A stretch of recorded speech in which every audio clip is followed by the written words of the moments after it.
Le talk, je l'annonçais il y a un instant, s'intéresse à la dislocation des groupes d'artistes au Bénin.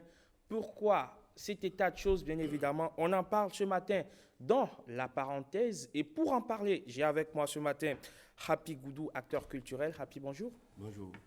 À côté de vous, Teddy Kandigbe, journaliste culturel. Teddy, bonjour. Bonjour, Emmanuel. Merci d'être avec nous. Merci surtout d'avoir répondu à notre invitation. Merci à vous aussi. Et justement, en face de vous, messieurs, vous avez deux qui étaient là bien avant vous, Bruno Soali et monsieur Tchefa, Aimé Tchefa, donc sociologue. Alors, Happy, dites-nous aujourd'hui, quel est l'état des lieux en matière de groupe au Bénin? Je salue tous les téléspectateurs. Il faut simplement dire que au plan artistique, puisqu'il y a plusieurs catégories, au plan artistique, disons, il y a pas mal de groupes. Aujourd'hui, surtout avec l'avènement du Fonds des arts et de la culture, qui était précédemment Fonds d'aide à la culture, il y a beaucoup de groupes qui se sont formalisés et qui se sont mis en association et qui essayent de bénéficier des subventions de l'État à travers le ministère de la Culture. Alors, les groupes se portent bien et je voudrais notamment faire allusion à une discipline, celle de la danse au Bénin, où on constate effectivement que ce sont des groupes, ce sont des troupes, ce n'est pas des compagnies. C'est-à-dire les compagnies, c'est que voilà, j'ai un projet artistique, je peux faire appel à n'importe quel artiste ou bien à n'importe quel talent du domaine. Et lorsqu'on finit ce projet, bon, basta, chacun retourne encore dans son coin. Mais les troupes, on les constate beaucoup plus, par exemple, en matière de danse, puisque c'est une structure culturelle qui a besoin donc de fonctionner. Il y en a même qui sont salariés.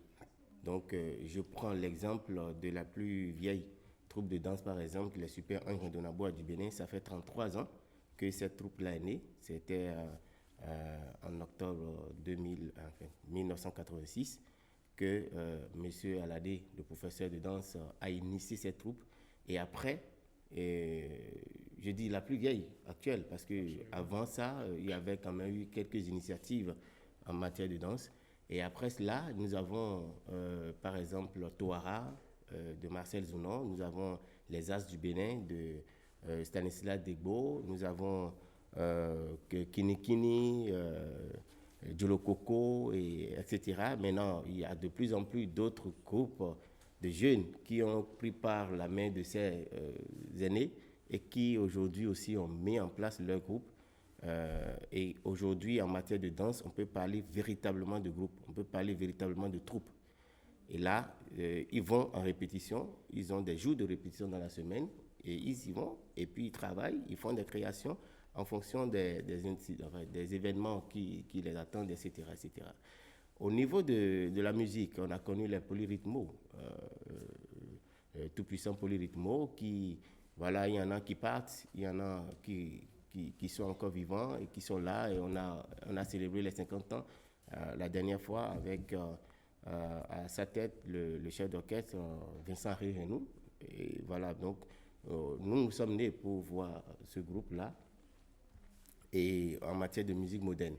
Les groupes de jeunes, vous allez constater que il y a souvent donc ces problèmes qui arrivent et voilà quand on se met ensemble. On va se concentrer donc sur les groupes les groupes de musique bien évidemment, les boy bands comme on les appelle sous d'autres cieux. Voilà, il y a les Gangway Brass Band et qui ont aussi connu leur moment de turbulence, comme on le dit, mais qui sont quand même restés Gangway Brass Band et qui continuent par. Est-ce que ce n'est pas l'un des rares survivants? Oui, c'est à reconnaître que ça fait partie des races survivantes. On a connu les H2O, on a connu la Fafa. La Fafa, c'est encore plus récent et qui sont rapidement. On a connu les Zapata Boys. On a connu les Zapata Boys, vous voyez. C'est un peu dommage qu'en musique. C'est pour ça que j'ai commencé par les troupes de danse. C'est les plus disciplinés. Les plus disciplinés. Et en matière de musique moderne, vous allez constater que les groupes font long feu.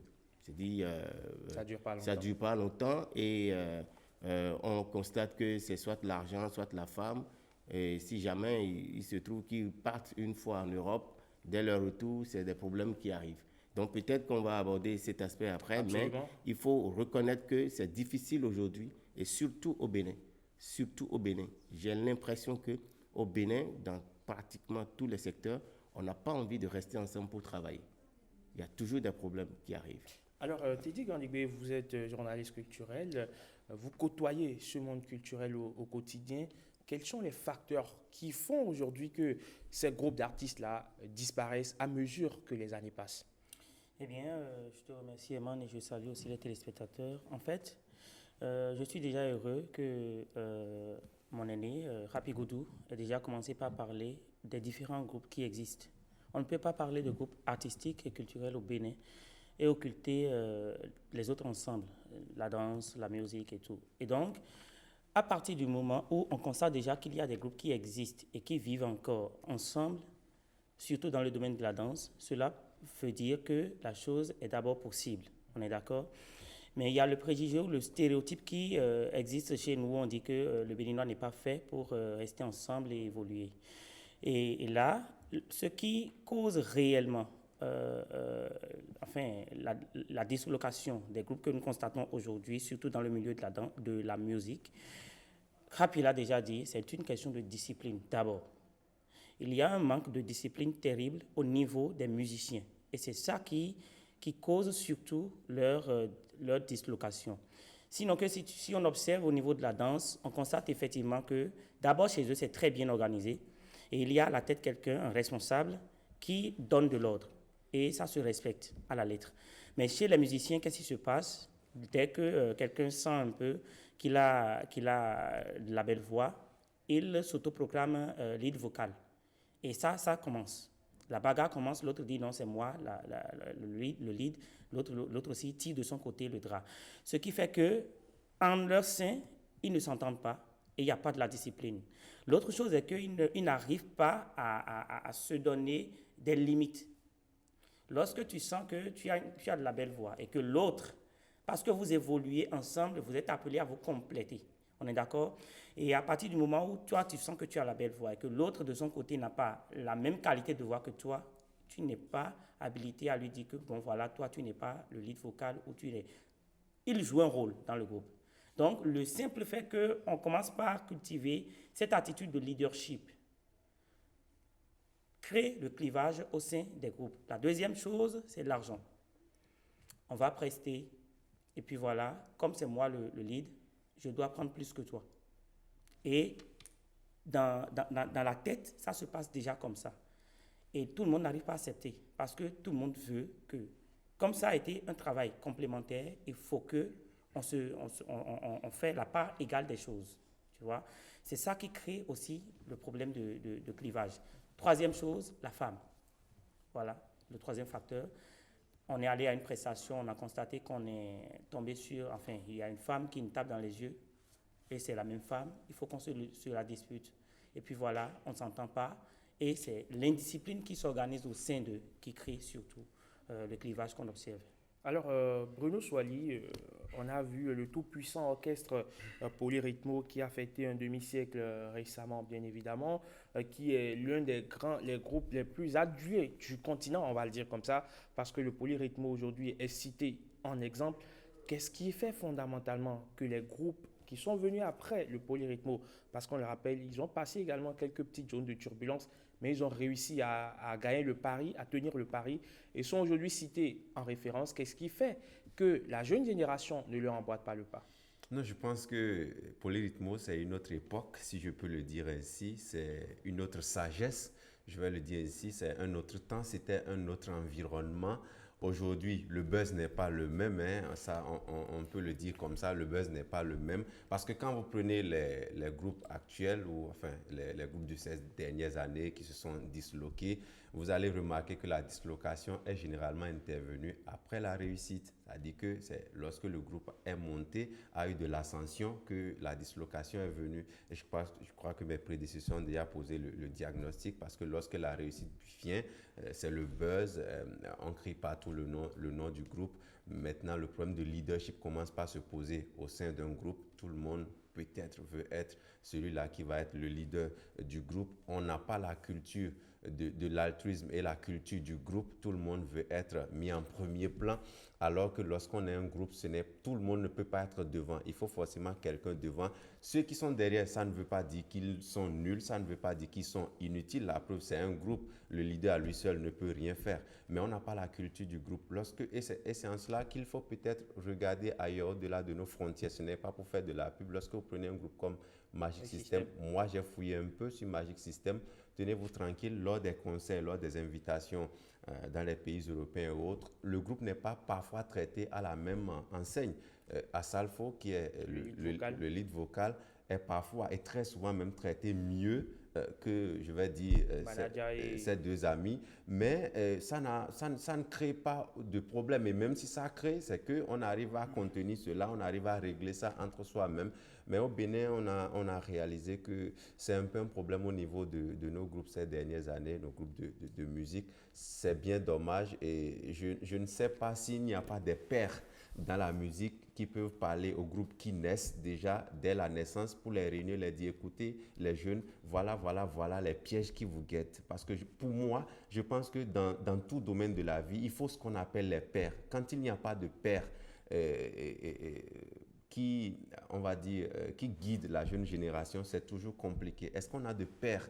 Vous êtes mieux impliqués dans la culture, vous allez peut-être nous dire, est-ce qu'on a de pères dans la musique aujourd'hui qui, lorsqu'ils voient un groupe naître déjà et qu'ils sentent qu'il y a du talent, il y a de l'avenir, ça va exploser d'ici quelques mois, d'ici quelques années, pour réunir ces groupes-là, il leur dit, voilà les pièges qui vous guettent, mais il va falloir que vous soyez solides, tout ça. On nous donne aujourd'hui l'exemple de Polyrythmo, on ne va pas dire que Polyrythmo, tout a été rose, non, il y a eu des problèmes, il y a eu des moments de turbulence, mais qu'est-ce qui a fait que cette génération-là, je dirais papa, a pu véritablement se serrer les coudes et durer dans le temps. C'est pratiquement un record au Bénin et je pense que... Et dans toute l'Afrique d'ailleurs. Voilà, et je pense que la génération actuelle doit, on va dire, s'inspirer de ce groupe. Alors, M. Tchefa, quelle approche sociologique fait-on de ce phénomène auquel nous assistons impuissants sous nos yeux?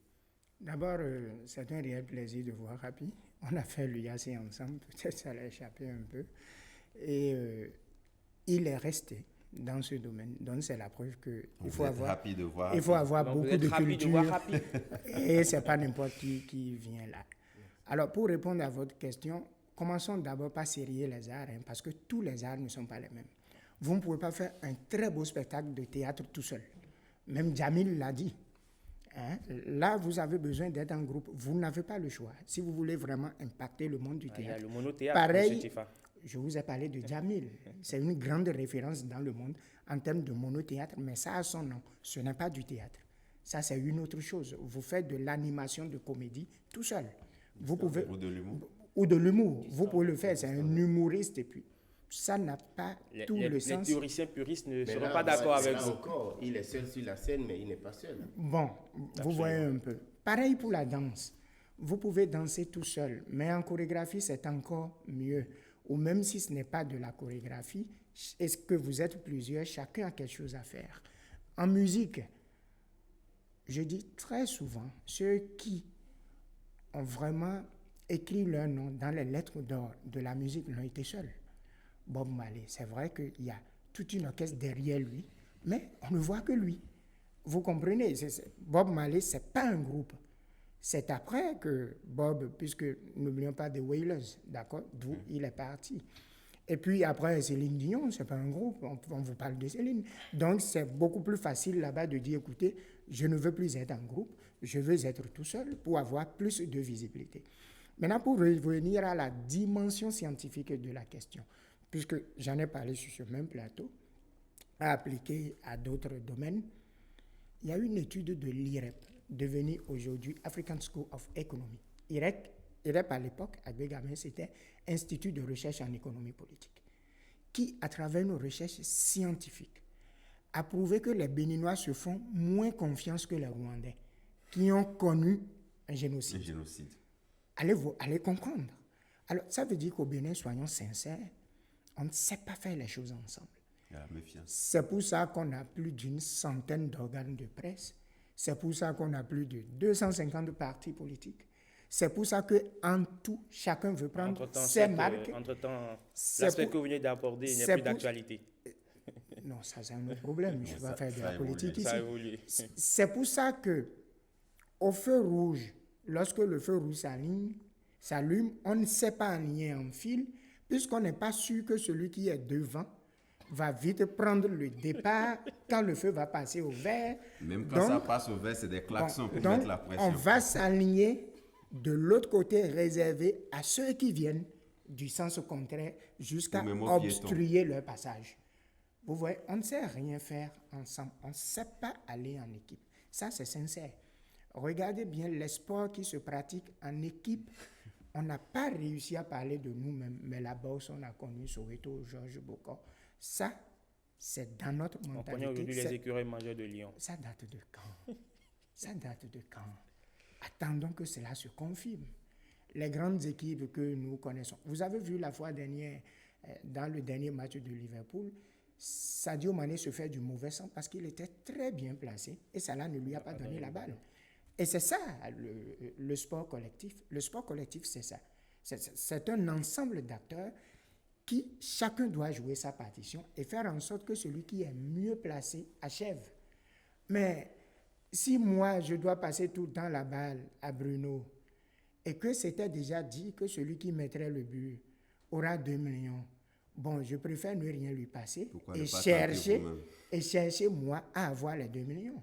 Vous voyez, c'est un peu cela la mentalité. Et ça, sociologiquement, cela a des explications. Je ne voudrais pas revenir là-dessus ici parce que nous sommes un ensemble composite de cultures. On ne se fait pas confiance pour plusieurs raisons. Facilement, on étiquette et on catalogue l'autre. Et on fait toujours attention, on dit fais attention, on le connaît, il va te taper dans le dos. Et au regard de ces représentations, de ces perceptions sociales, nous agissons. Parce qu'en fait, votre comportement est la résultante de tout ce que vous pensez et vous vivez dans votre propre intérieur. Alors, Happy, on a posé le diagnostic. On sait maintenant pourquoi ces groupes-là se disloquent, comme je l'ai dit tout à l'heure, à mesure que les années passent. On fait comment aujourd'hui pour réconcilier ceux-là qui sont dispersés et pour pouvoir maintenir intacts ceux-là qui vont naître bientôt? Ben, vous savez, c'est d'abord une question d'éducation. Parce que beaucoup pensent que, oui, effectivement, on se voit, on se met en groupe. Non. C'est-à-dire, lorsque... Ce n'est plus facile comme ça. Tout est question d'études aujourd'hui. On n'est plus à une étape où la culture, c'est juste pour distraire ou bien c'est juste pour montrer son talent. Non, non, non. Tout est question d'études. Et tant que on ne mettra pas les structures qu'il faut pour accompagner les groupes, ça ne marchera pas. Ça veut dire quoi? J'ai initié un groupe, donc voilà, ça part toujours de quelqu'un, et on se met ensemble, on commence pas à travailler, ou bien on se voit sur un spectacle et peut-être une improvisation ensemble, on dit, ah, attention, si nous deux on se mettait ensemble, ça peut aller. Et après, 3e, 4e, 5e, on forme un groupe, mais si par exemple, il n'y a pas une dimension de management pour gérer le groupe, c'est grave. C'est grave. Quand vous voyez Gao Production, parce que on a pris l'exemple des Magic System aujourd'hui, tout est au nom de la Salfo. Mais ils ont Gao Production, qui a une structure plus grosse qui tourne les Magic System. Ils ont des représentants managériaux dans chaque pays, ou bien sûr chaque continent. Quand vous prenez le Bénin, c'est grâce à une dame qui n'est pas béninoise, malheureusement ou heureusement pour les Polyrythmos, qui a relancé Polyrythmo. Sinon, Polyrythmo, c'est comme si, wow, c'est du passé. Alors qu'ils ont 50 ans, en tant que gestionnaire du patrimoine culturel, l'État doit saisir ce groupe et l'inscrire dans son patrimoine national, au plan immatériel. Parce qu'ils font de la musique. Ils ont 50 ans. Donc, c'est un groupe qui a des chansons populaires. Aujourd'hui, il y a des chansons qu'on peut prendre de Polyrythmo, etc. Vous voyez, quand on se rappelle Papillon avec sa guitare solo qui fait... Aujourd'hui, tout ça va être sauvegardé comment? Donc, il y a plusieurs possibilités donc, de renforcer les groupes et de les gérer. Donc, l'État peut rentrer dedans pour essayer de formaliser un certain nombre de groupes. Et maintenant, ceux-là qui créent simplement, parce que l'aspect qu'on a évoqué, c'est juste l'aspect superficiel. C'est l'aspect superficiel. Quand on parle d'argent, quand on parle de femmes, quand on parle de... Non, c'est l'aspect superficiel. Même au plan, quand on dit, ouais, c'est moi le plus talentueux, non. Si vous avez une structure qui vous tourne, il n'y a pas de je suis le plus talentueux. Chacun a un contrat. Il y a une discipline. Il y a une discipline. Et donc, c'est ce qui manque au Bénin. Lorsque Pipi Ouabaro, il a créé son groupe, d'accord, ils étaient ensemble avec Éléphant Mouillé. C'est Pipi qu'on connaissait, qui a amené Éléphant Mouillé. Mais à un moment donné, chacun a commencé par avoir son aura. Et voilà, les deux ont compris que, bon, voilà, on peut maintenant rester chacun dans son chacun. Chacun a sa structure, à Bafafa, et puis l'autre là qui est Zipapi. Donc, quand vous voyez aujourd'hui, Éléphant Mouillé qui essaie de trouver des contrats, mais il y a des gens qui disent, des producteurs qui disent, moi je veux vous voir ensemble sur une même scène, et c'est en ce moment qu'il y a un contrat qui est signé. D'accord. Ouais, donc, ça veut dire que la possibilité aujourd'hui de revoir ces groupes, de les réconcilier, c'est d'imposer, bon, si ces groupes sont vraiment compréhensibles, c'est de leur imposer des structures qui les tournent. D'accord. Et ça, il existe. Alors, Teddy Ganigwe, vous avez également des approches de solutions pour tant soit peu limiter ce phénomène de cassure qu'on observe au sein des groupes. Il faudrait que... Très rapidement. Il faudrait que la jeunesse apprenne du moins à avoir des repères. C'est aussi ça, parce qu'au-delà de ce qu'il faut avoir des structures managériales, au-delà de ce il faut avoir derrière les groupes une équipe qui les gère. Il faut que les jeunes apprennent aussi à avoir des repères. Et ce que je veux mettre dans cela est ceci. Il y a des gens qui les ont devancés, il y a des aînés, et ils ont cet orgueil de ne plus tendre la main. C'est ça qui est dangereux. Et l'autre chose est que les anciens sont suffisamment réticents de ces jeunes qui ne veulent plus aller à l'école de quelqu'un et qui se croient déjà tout permis parce qu'ils ont eu à faire des prestations, ils ont été appréciés, bon an, mal an. Donc je souhaiterais vraiment que tout le monde puisse commencer par chercher à aller à l'école des autres, surtout des anciens, ceux qui les ont déjà devancés dans le système. Et je pense qu'avec ça, plus les structures qui vont les gérer, ça pourra aller. Non, alors Bruno Soilier, bien évidemment, on va continuer justement ce débat parce qu'il est très intéressant, parce que ça pose véritablement, c'est un phénomène socio-culturel qu'on est en train de poser, surtout dans ce troisième millénaire où la culture apparaît plus essentielle à l'homme que l'économie, qui n'est d'ailleurs qu'un élément de la culture des peuples, comme l'aurait dit l'autre. Donc aujourd'hui, ces groupes musicaux-là qui existent déjà et qui font la fierté du Bénin, est-ce que ce n'est pas mieux que ces groupes partagent leur expérience avec la jeune génération pour leur permettre justement de leur emboîter les pas? Oui, mais même si l'expérience est partagée et qu'au niveau de la jeune génération, il n'y a pas la discipline de groupe, l'altruisme, ça ne marchera pas. Je crois que Hapi l'a dit, le secret, c'est la discipline, l'amour de l'autre et l'humilité. On ne peut pas travailler en groupe si on n'est pas humble. On ne peut pas travailler en groupe si on ne s'aime pas. On ne peut pas travailler en groupe, surtout si on n'est pas discipliné. Alors, monsieur Tchifa? On ne peut pas travailler en groupe si on ne s'aime pas. Et si on ne sait pas faire des concessions. Et concéder, c'est la marque des grands. On ne concède pas parce qu'on est faible. On concède parce qu'on fait preuve de hauteur d'esprit. Et bon, l'essentiel est que le groupe marche et non moi. Donc cela signifie qu'il faut savoir écraser son ego pour le bien de tous. C'est pas facile, ça s'apprend. Et comment on le fait? Comment on fait pour le leur inculquer? Ah ben, chacun, à l'aune de ses expériences, apprendra. Mais il y a aussi que le public peut exiger. Rapi disait tout à l'heure que il y a quelques consommateurs qui disaient éléphant mouillé à Pipi Ouabaro. Et même d'autres qui les avaient côtoyés, nous voulons vous voir ensemble. Donc, les consommateurs peuvent aussi exiger. Parce qu'en fait, si un artiste pense que tout seul, ou se réalise en définitive, que tout seul, il ne fait pas rentrer suffisamment d'argent, mais qu'en groupe, il le fait, il aurait intérêt à préférer le groupe à lui-même. Alors, Happy, est-ce qu'aujourd'hui, ce n'est pas parce que la tendance, c'est qu'on est au troisième millénaire, il y a les réseaux sociaux, un petit truc rapidement peut vous donner du buzz, comme on le dit aujourd'hui, rien du tout peut vous faire amener de l'argent parce que cela a été diffusé sur les réseaux sociaux. Vous êtes sollicité de part et d'autre. Les gens se disent, bon, voilà, même solo, je peux faire ma carrière. Et voilà, tant pis. Là, on a eu récemment une grosse expérience malheureuse. Un ami qui est parti, Didier Arafat. Et Didier Arafat, vous avez compris que à un moment donné, l'individualisme a pris la hauteur sur sa carrière. Et là, il est parti comme ça. Parce qu'il n'avait plus quelqu'un qui puisse lui dire, c'est ci, c'est ça, tu dois faire. Vous comprenez? Il était vraiment libre. Depuis la mort de son père, il était vraiment libre. C'était un boulevard, donc voilà. Et voilà comment il est parti, malheureusement, alors qu'il est tellement talentueux, il est très talentueux. Ça veut dire quoi? Ça veut dire que, en toute chose, vous ne pouvez jamais évoluer seul. En toute chose, vous pouvez être talentueux, le plus génie du monde. Vous avez vu Michael Jackson, il a une grosse structure derrière.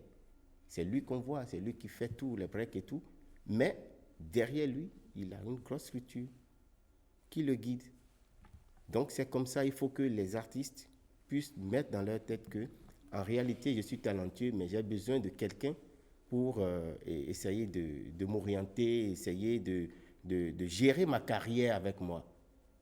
Les seuls veulent être managers, distributeurs et tout, etc.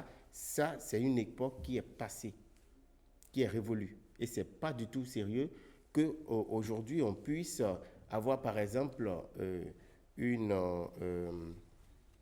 chaîne. Voilà, un staff. C'est vraiment grave. Vous voyez Zénab, j'ai toujours aimé Zénab, tel son fonctionnement, parce que Zénab, la grande sœur, elle est restée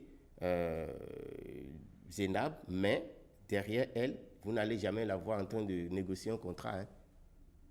Il y a toujours Luc Aimé Dansou. Et après, il y a maintenant, disons, l'équipe. Dans l'équipe, chacun a son rôle. Il y a ceux-là qui se chargent des médias, il y a ceux qui se chargent de ses contrats. Donc, et puis, quand elle veut aller maintenant devant la scène, elle a des musiciens hein, à qui elle fait appel. C'est sauf en cas d'indisponibilité de certains qu'elle dit, bon, ok, qui est-ce que tu me recommandes pour mieux jouer ta basse, par exemple.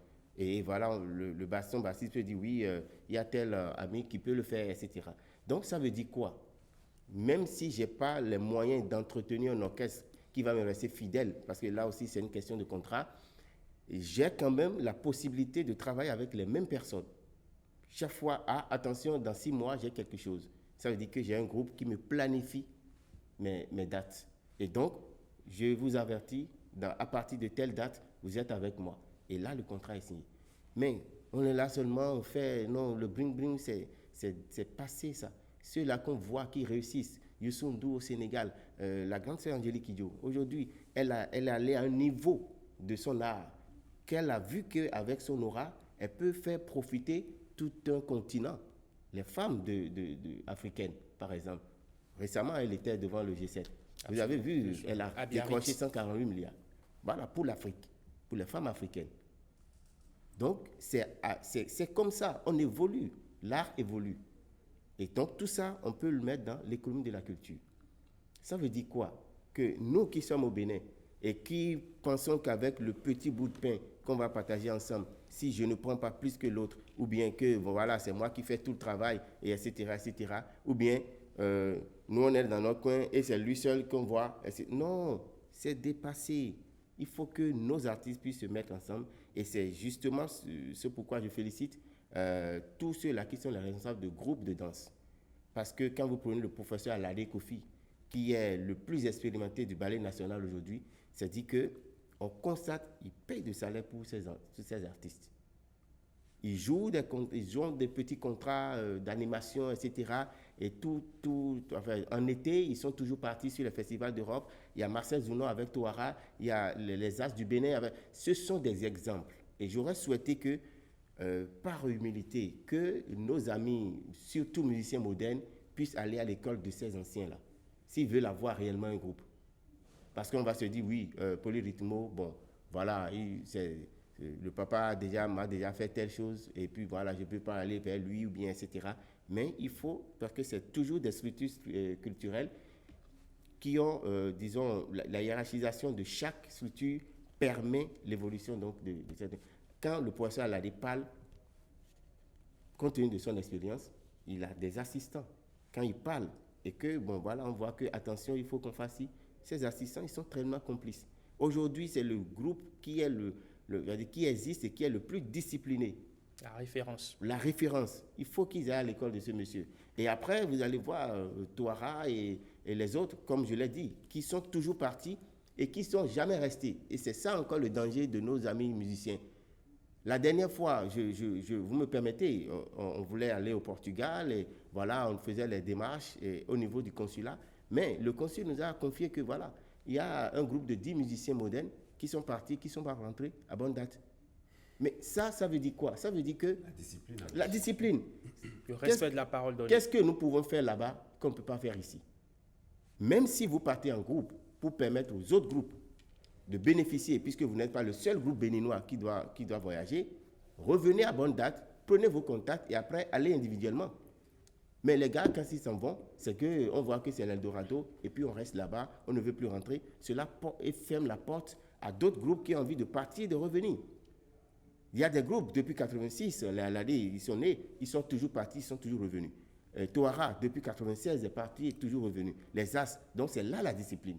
Mais au niveau de la musique moderne, ce sont des jeunes qui, selon moi, aujourd'hui, avec l'image que notre pays a au plan diplomatique, il faut éviter de faire ces choses-là. Voyagez, revenez à bonne date. Prenez des dates. Moi, je ne sais plus combien de fois je suis allé en Europe. J'ai vécu, en fait, 3 ou 4 ans en Belgique. Je suis rentré à bonne date. Je n'ai pas fait de mariage là-bas. Non, je suis rentré. Mais je suis toujours parti, je suis toujours revenu. Cela n'a rien enlevé de moi. Mais je ne sais pas pourquoi aujourd'hui, nos jeunes pensent que voilà, quand on s'en va, c'est pour y rester et pour fermer la porte aux autres.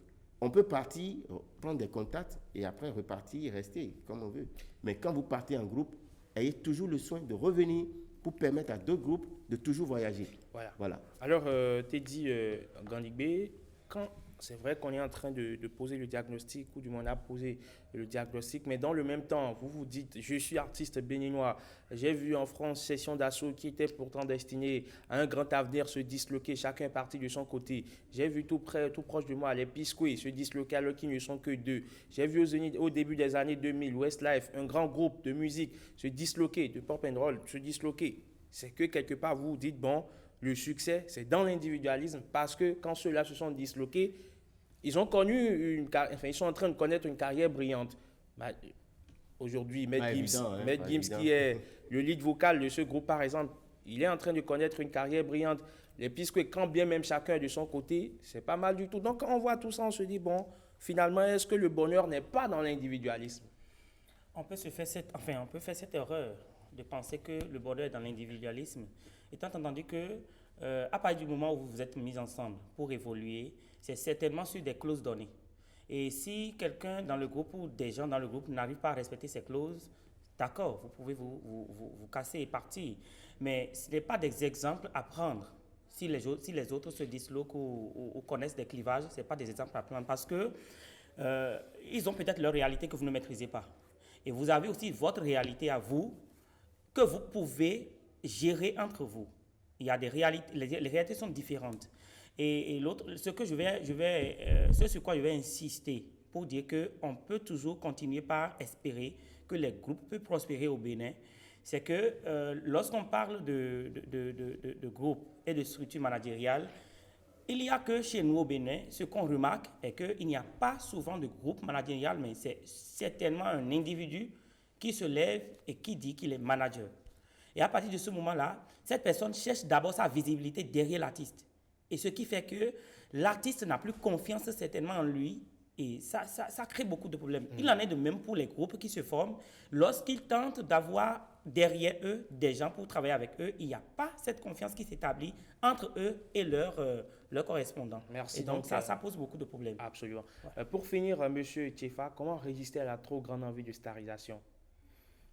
Bon, ça c'est une question de la vision que vous avez du monde et de l'idée que vous faites des choses, bien entendu, à partir des modèles types que vous avez et sur lesquels vous vous êtes appuyé pour vous faire vous-même. Merci beaucoup à vous, messieurs, d'être restés pour le débat ce matin qui parlait de la dislocation des groupes d'artistes, sinon de musique au Bénin, quand l'individualisme prend le pas. Messieurs, vous restez avec nous pour la suite de cette émission. On amorce la descente. C'est avec vous, Bruno Soali, un tuto pour la route.